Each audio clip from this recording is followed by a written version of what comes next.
Hi, let's talk about the product. What I do is an ensemble classification model to predict the admission of MBA. And in this project, I just exactly follow the crisp DM process. And I have included 6 sections, which is the business understanding, the data preparation, the modeling, evaluation, and the deployment. Let's go to our notebook to take a look at how this process. So the business understanding is to build a weighted ensemble classification model to predict the admission of the MBA program. So it's to help the prospective MBA applicants gain a clear understanding of their likelihood of admission by imputing their own background information into the model to receive a prediction result. The dataset I use is from Kaggle, and I embed the link right here. And we have 10 variables. We have application ID, the gender, the international, the GPA, the major, the race, the GMAT, the work experience, the work industry, and admission.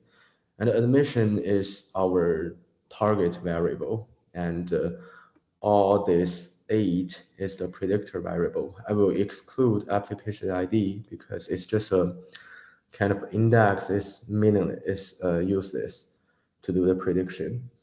And I upload all the required library in this part, and I use the URL to import the data. I use head to take a look at the data. Let's run it. This is from the head. We can take a look at the data set, and I use the stir function to take a look at the category of each variable. We have integer, we have character, we have logic, numerical. Yeah. For the data preparation, because based on the data description on the Kaggle, we have already know that the column of admission, the column of race has missing value. So I will not check the missing value first because we have already know. So I just impute the missing value in the admission column with decline and impute the missing value in the race column with international dot student because these two are just from the data description. And after that, I just extract the rows that the admission status equal to decline and admit and form the new data.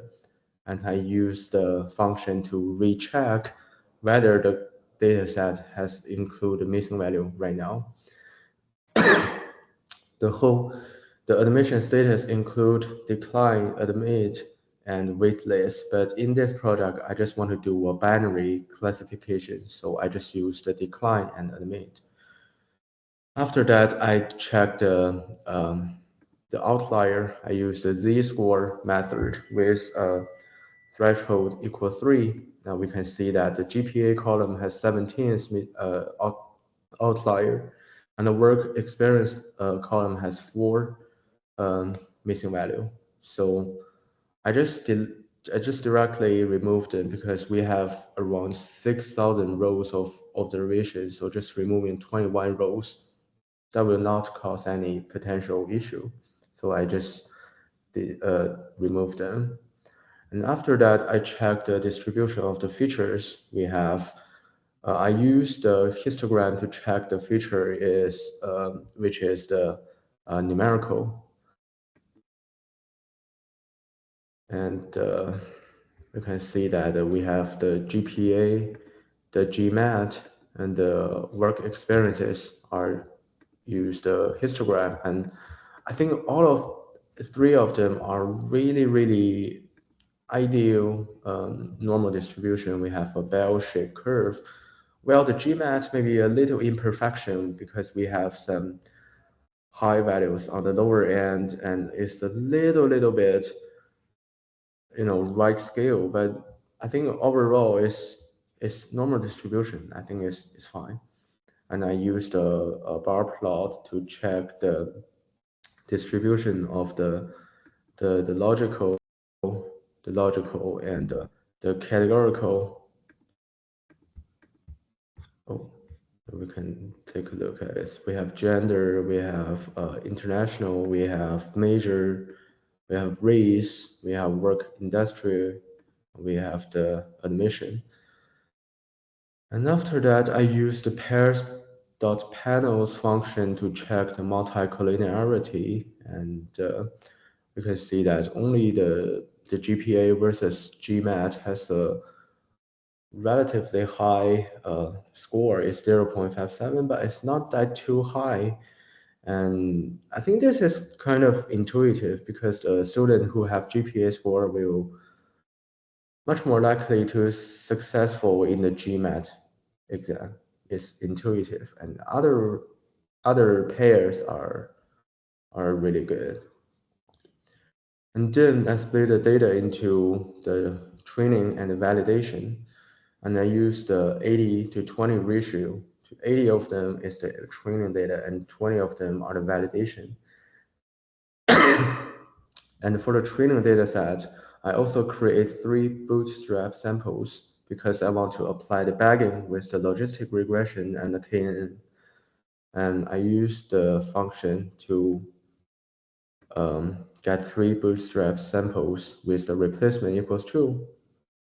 So after that, I check the class balance for the target variable, the admission, and let's take a look at this. You can see that between each pair of data sets, there's no class imbalance because all of them has around 15% of admission and 85% of decline. That's fine. But we can see that there is a really, really huge class imbalance between the admit and the decline. And I think this will affect our prediction because the algorithm will maybe favor for the majority class decline. And in this situation, the overall accuracy score compute by the confusion matrix between its uses, it doesn't make sense because we have this huge class imbalance. And in this situation, I will only use the F1 score to evaluate the performance of each model and the ensemble model. But I will also print the overall accuracy just for take a look, but it doesn't make sense. And after that, I encode and normalize some variables. First of all, I encode the categorical variable, use the frequency encoding. Use the frequency encoding, and after that, I apply the z-score normalization to all predictive features, exclude admission ID and the target variable. Let's run it. Yeah, it works fine. And then I fit model. I choose the C50 decision tree, logistic regression, and KNN as base model for the ensemble learning. And the C50 decision tree are powerful for handling both numerical and categorical variables. We will have a clear rule-based output and perform well with boosting to improve the accuracy. Logistic regression is a robust parametric model that works well with linear separable data and offering the interpretable coefficients to reveal the influence of each predictor. And KNN as a non-parametric and instance-based learner, especially works fine in capturing complex nonlinear relationship without making assumption about a data distribution. And by combining these 3 diverse models, the weighted ensemble model will improve the interpretability and the predictive flexibility to improve the overall performance.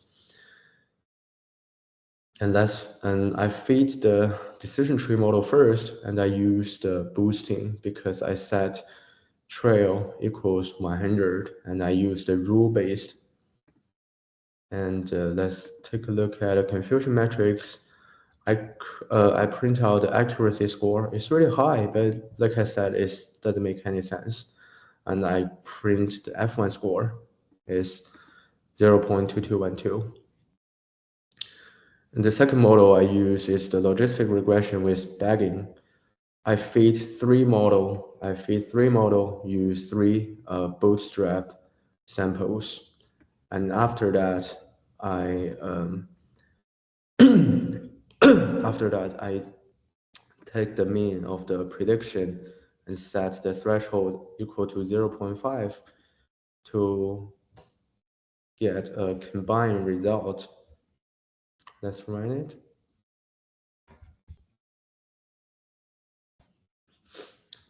I print the accuracy F1 score for each model individually. This is the model 1, use the bootstraps 1. This is the second model, I use the bootstrap sample 2.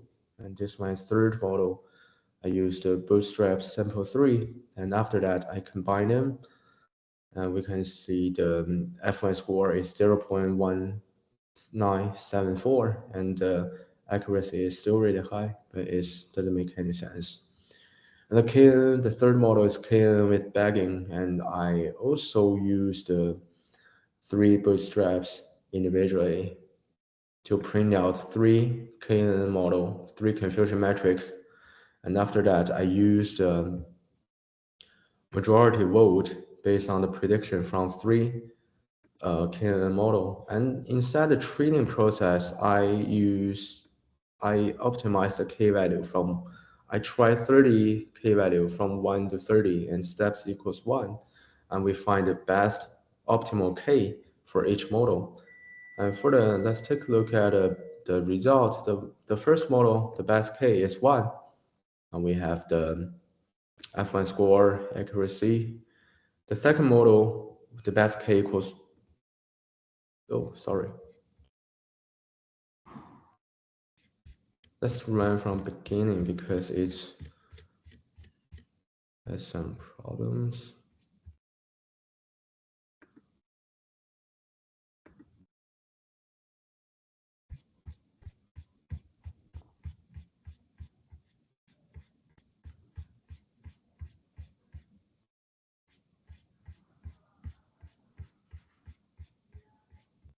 Yeah, that's fine.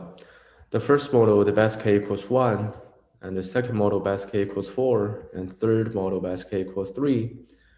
And I used majority vote. We get overall accuracy is still really high. Now we have the best F1 score for now is 0.3497. And after that, I create a phantom weighted ensemble model. Use the weight is just based their respective F1 score. We have 0.2212 for the decision tree model, 0.1974 for the logistic regression model, and 0.3497 for the KNN model. And after that, I do the prediction. Just take a look at the first 20 prediction for the validation data.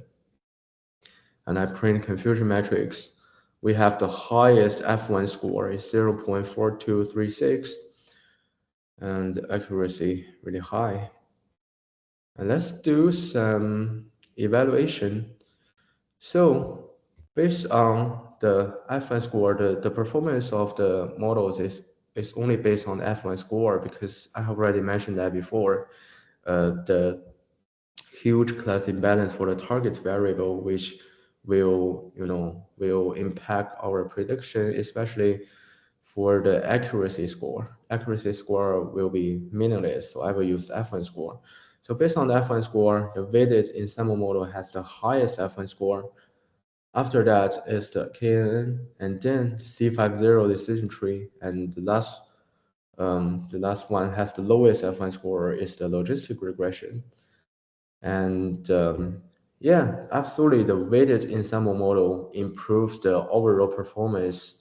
Absolutely. So the ensemble model is really good. And this for the sixth part for the deployment, I think the applicant can impute their background information to the weighted ensemble model to get a prediction about the probability that whether they will be received the offer from the MBA program. And yeah, that's it. That's my product. Thank you.